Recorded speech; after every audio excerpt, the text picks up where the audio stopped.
कहानी की शुरुआत में एक बोट पर तीन लोग दिखाए जाते हैं जो समंदर में कहीं खो गए हैं। दरअसल ये एक समुद्री जहाज पर सफर कर रहे थे जो स्कॉटलैंड से इंग्लैंड की तरफ जा रहा था, लेकिन तभी वो चट्टानों से टकरा गया जिस वजह से वो पूरा जहाज समंदर में डूब गया, जिसमें कई लोग मारे गए। लेकिन तीन लोग ऐसे होते हैं जो बच जाते हैं। ये तीनों के तीनों एक छोटी सी नाव में है। इनके पास एक मैप भी है जिस जगह ये जाना चाहते हैं, लेकिन इन्हें ये नहीं पता कि अभी किस जगह पर है। लेकिन इन्हें इतना जरूर पता है कि जहाँ पर ये जाना चाहते हैं वो यहाँ से बहुत दूर है, पर ये लगातार उस नाव से आगे बढ़ते चले जाते हैं। इनके सामने बहुत बड़ा समंदर है, दूर दूर तक इन्हें कुछ नहीं दिख रहा होता। तभी सामने जो कोहरा होता है वो छट जाता है, जहाँ पर इन्हें एक आइलैंड दिखता है। इस आइलैंड को देखकर ये तीनों के तीनों खुश हो जाते हैं। ये अपनी छोटी सी नाव को आइलैंड के किनारे ले जाते हैं और अब ये तीनों के तीनों इस आइलैंड पर हैं। यहाँ पर इन्हें दूर दूर तक कुछ दिखाई नहीं देता। ये समझ जाते हैं कि ये आइलैंड पर अकेले हैं, जल्दी भूख और प्यास से ये मर जाएंगे। पर तभी यहाँ पर एक बूढ़ा आदमी आता है जो इन तीनों का वेलकम करता है और कहता है कि तुम मेरे साथ मेरे घर चलो। उसे देखकर ये सब के सब बहुत खुश हो जाते हैं और अब ये तीनों उसके घर जाते हैं, जहाँ पर वो उन्हें खाने के लिए खाना और पीने के लिए पानी देता है। इन तीनों सेलर्स में से एक का नाम कोजली होता है, जो उस आदमी को बताता है कि तुम्हारे घर से हमारा जहाज बहुत ज्यादा दूर नहीं था। तभी पानी के अंदर वो चट्टानों से टकरा गया, जिस वजह से वो डूब गया। मैं आपसे रिक्वेस्ट करता हूँ कि आप यहाँ आसपास कहीं बड़ी आग जला दें, ताकि अगर हमारा कोई साथी बच भी गया हो तो वो भी इस आइलैंड पर आ जाए। वो कहता है कि ठीक है, मैं आग जला दूंगा, लेकिन फिलहाल तुम आराम करो। कोजली के कंधे पर बहुत दर्द हो रहा होता है, क्योंकि जब इनका जहाज चट्टानों से टकराया था तो उसके कंधे पर चोट लग गई थी। ये वो आदमी देख लेता है, इसलिए वो उसे कहता है कि तुम मेरे साथ चलो, मैं तुम्हें डगलस के पास ले जाता हूँ, वो तुम्हारे जख्म पर मरहम पट्टी कर देगा। अब ये तीनों के तीनों उस आदमी के साथ डगलस के घर की तरफ निकल पड़ते हैं। तभी रास्ते में एक लड़की दिखती है जिसका बिहेवियर बहुत अजीब होता है। वो बहुत ही अजीब तरह से बिहेव कर रही होती है, लेकिन वो आदमी उस लड़की को वहाँ से भगा देता है। और अब ये तीनों के तीनों उस आदमी के साथ डगलस के घर पहुंच जाते हैं, जो उनसे कहता है कि तुम्हें टेंशन लेने की कोई जरूरत नहीं है, जल्दी तुम्हारा जख्म भर जाएगा,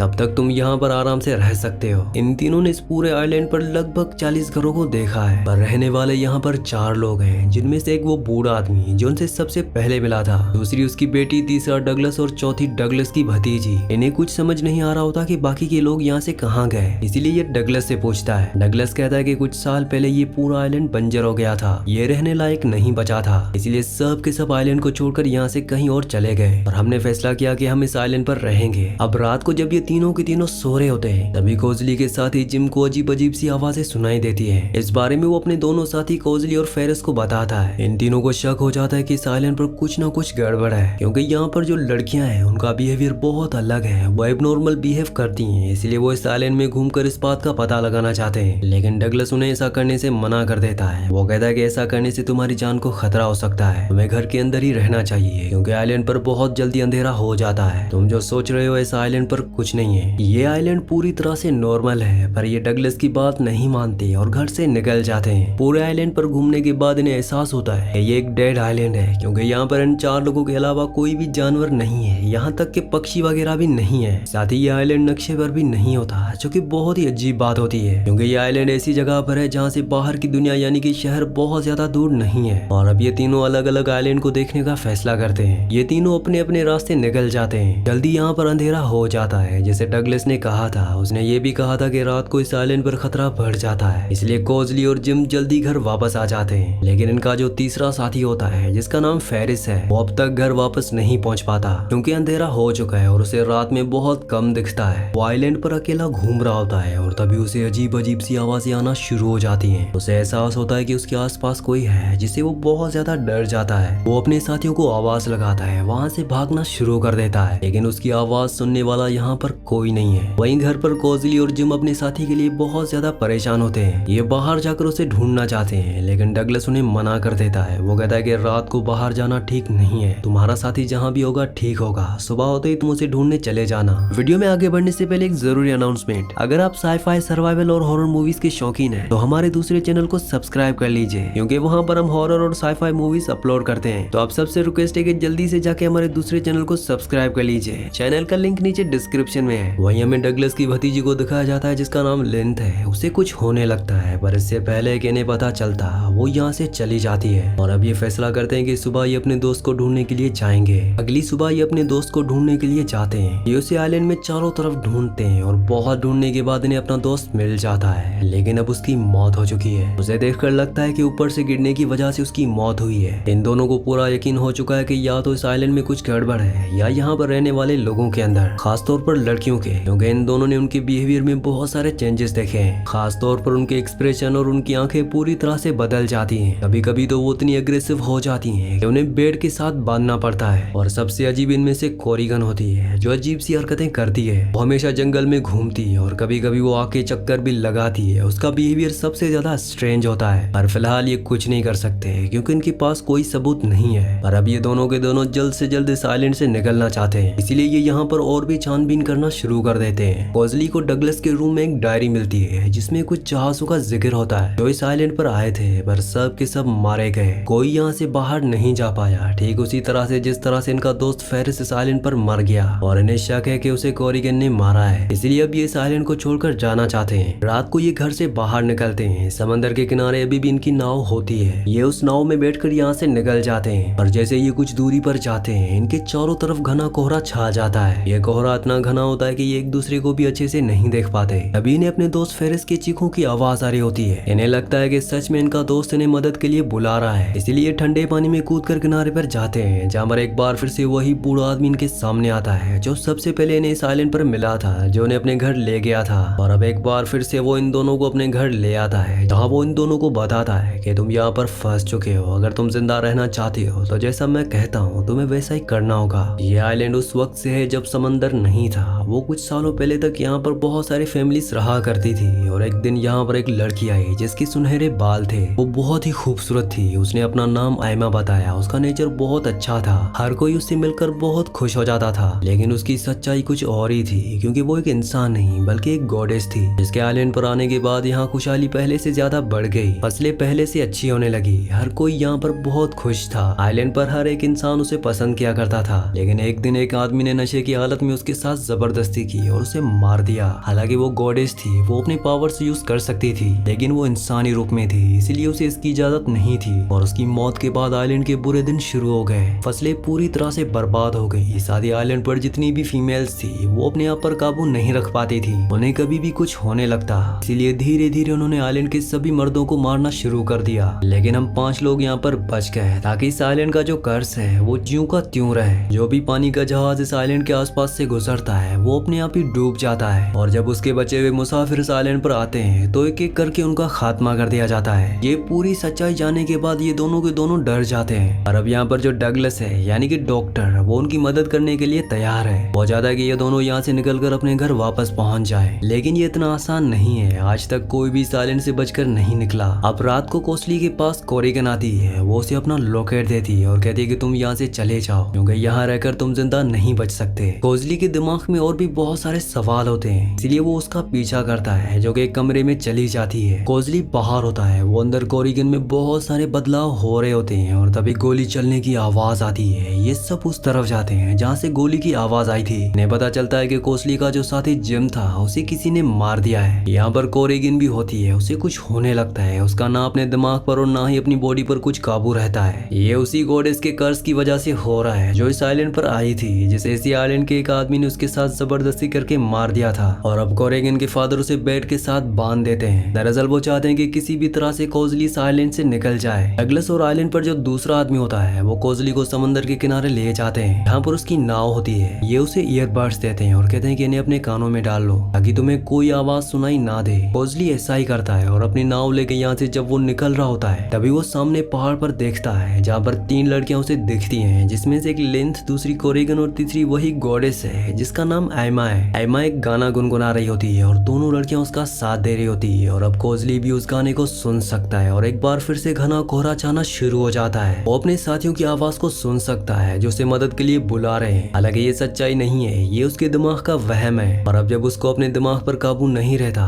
तो वो पानी में कूद जाता है, जिससे उसकी मौत हो जाती है। उसकी मौत के बाद आयमा गाना गाना बंद कर देती है और वहाँ से गायब हो जाती है। कोरिगन और उसके साथ जो लड़की होती है, इन दोनों को एहसास हो चुका है कि यहाँ पर जो कुछ हो रहा है वो बिल्कुल गलत है, इसलिए वो दोनों की दोनों पहाड़ से कूद जाती हैं और उन दोनों की मौत के साथ आयमा की पावर्स खत्म होने लगती हैं। वहीं समंदर में हमें कोजली को दिखाया जाता है जो भी जिंदा होता है। दरअसल वो जानबूझकर पानी में कूदा था, क्योंकि उसे पता था कि जब तक वो पानी में नहीं कूदेगा आयमा गाना बंद नहीं करेगी, जिससे वो दोनों लड़कियां उसके कंट्रोल में रहेंगी। इसलिए जब वो पानी में कूदा तो जोइमा ने गाना गाना बंद कर दिया, जिसके बाद कोरिगन और दूसरी लड़की पहाड़ से कूद गई। दरअसल कोरिगन कोसली से प्यार करती थी, इसीलिए उसने उसे अपना लॉकेट दिया था। जो भी उसके पास होता है वो अपनी बोट में बैठकर यहाँ से निकल जाता है। अब वो अपने घर पहुंच पाया या नहीं, इस बारे में कुछ नहीं बताया जाता। साथ ही इस आइलैंड पर जो अब डगलस और वो दूसरा आदमी है, हालांकि डगलस की भतीजी यानी कि कोरिगन और दूसरे आदमी की जो बेटी होती है, उन दोनों की मौत हो चुकी होती है, जिसका मतलब यह है कि वो कर्स भी इस आइलैंड से खत्म हो चुका है, जिस वजह से यहाँ पर आने वाले सभी लोगों को मार दिया जाता था। आसपास से जो भी शिप गुजरते थे उन्हें डुबा दिया जाता था।